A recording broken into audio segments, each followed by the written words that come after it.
Hello, welcome to my channel. இந்த வீடியோவில் நம்ம பார்க்க போகிறது ஆஸ்திரேலியாவுக்கு இந்தியா டூர் போகிறாங்க. அதுக்கான ஓடிஐ சீரிஸோட அண்ட் T20 சீரிஸோட ஸ்குவாட் ரிலீஸ் பண்ணியிருக்காங்க. ஸோ ஓடிஐ சீரிஸோட ஸ்குவாடை வந்து ரிவ்யூ பண்ண போகிறோம். ஸோ வாங்க வீடியோக்குள்ள போகலாம். So first batters Shubman Gill, Rohit Sharma, Virat Kohli, Shreyas Iyer and Yashasvi Jaiswal. Good to see Yashasvi Jaiswal in ODI format. ஏன்னா இது வரைக்கும் அவருக்கு சான்ஸ் கிடைக்காம இருந்தது.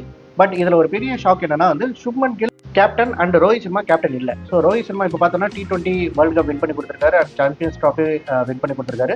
அண்ட் வேர்ல்டு கப் 50 ஓவர்ஸ்லையுமே பார்த்தோன்னா வந்து லாஸ்ட் வெறும் வந்து ஃபைனல்ஸில் மட்டும்தான் தோற்றுருக்கோம். இது வரைக்கும் எந்த மேட்ச்மே தோக்கலை. ஸோ இந்த மாதிரி வந்து ரோஹித் சர்மாவோட ரெக்கார்டு இருக்கிறப்போ சுப்மன் கில்க்கு அந்த கேப்டன்சி ட்ரான்ஸ்ஃபர் பண்ணது எனக்கு கொஞ்சம் அன்ஃபேராக தான் பட்டது.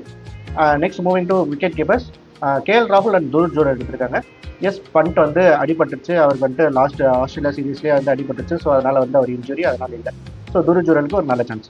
அடுத்ததாக allrounders, Axar Patel, Nitish Kumar Reddy and Washington Sundar. இங்கே பிக் மிஸ் அப்படின்னு பார்த்தோம்னா வந்து 2 பேர். ஒன்று வந்து ஹர்திக் பாண்டியா, இன்னொன்று ஜடேஜா.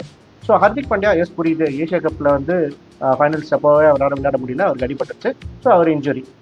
இங்கே ஜடேஜா இல்லாதது ஒரு பெரிய லாஸாக எனக்கு தோணுது. ஏன்னா வந்து ஜடேஜா ஒரு பெஸ்ட் ஆல்ரவுண்டர் இந்தியன் டீமுக்கு. ஸோ அவர் இல்லை. ஸோ அதுவுமே வந்து பெரிய மிஸ். அதுக்கப்புறமா போலர்ஸ், குல்தீப் யாதவ், ஹர்ஷித் ராணா, முகமது சிராஜ், ஹர்ஷதீப் சிங் அண்ட் பிரசீத் கிருஷ்ணா இவங்க எடுத்திருக்காங்க. பும்ராவை ரெஸ்ட் கொடுத்துருக்காங்க. எஸ், ஓகே, அவருக்கு ஒரு ரெஸ்ட் தேவை தான். இதில் வருண் சக்கரவர்த்தி இல்லை, சாம்பியன்ஸ் ட்ராஃபியில் நல்லா போல் பண்ண வருண் சக்கரவர்த்தி இல்லை.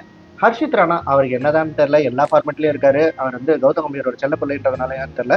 ஹர்ஷித் ராணாக்கு பதிலாக எனக்கு தெரிஞ்சு வந்து கலீல் அகமது எடுத்துகிட்டு போயிருக்கலாம். பட் ஹர்ஷித் ராணாக்கு எந்த இடத்துல எங்கே மச்சம் இருக்குன்னு தெரியல. அவர் வந்து எல்லா ஃபார்மெட்லையுமே இருக்காரு ஸ்குவாடில். ஸோ இதுதான் வந்து ஓடிஐ சீரீஸோட ப்ரிவ்யூ. ஸோ இதில் வந்து எனக்கு தெரிஞ்சு ஓரளவுக்கு ஓகேவாக எடுத்திருக்காங்க டீமு. ஆஸ்திரேலியாவில் போயிட்டு வின் பண்ணுறதுக்கான நிறைய சான்ஸ் இருக்குது. பட் பிக் மிஸ் அப்படின்னு சொல்லணும்னா வந்துட்டு ஒன்று ஜடேஜாவை எடுத்துருக்கலாம் ஆல்ரவுண்டர் ஃபார்மெட்டில், அண்ட் ரோஹித் சர்மாவோட கேப்டன்சி. இது ரெண்டுமே இல்லாமல் எப்படி இருக்க போகுது அப்படின்றத பார்க்கலாம். ஸோ உங்களோட கருத்தை கமெண்ட் செக்ஷனில் கமெண்ட் பண்ணுங்கள். அடுத்தது வந்து T20 சீரீஸோட ஸ்குவாட் அனாலிசிஸும் பண்ணலாம். தேங்க்யூ.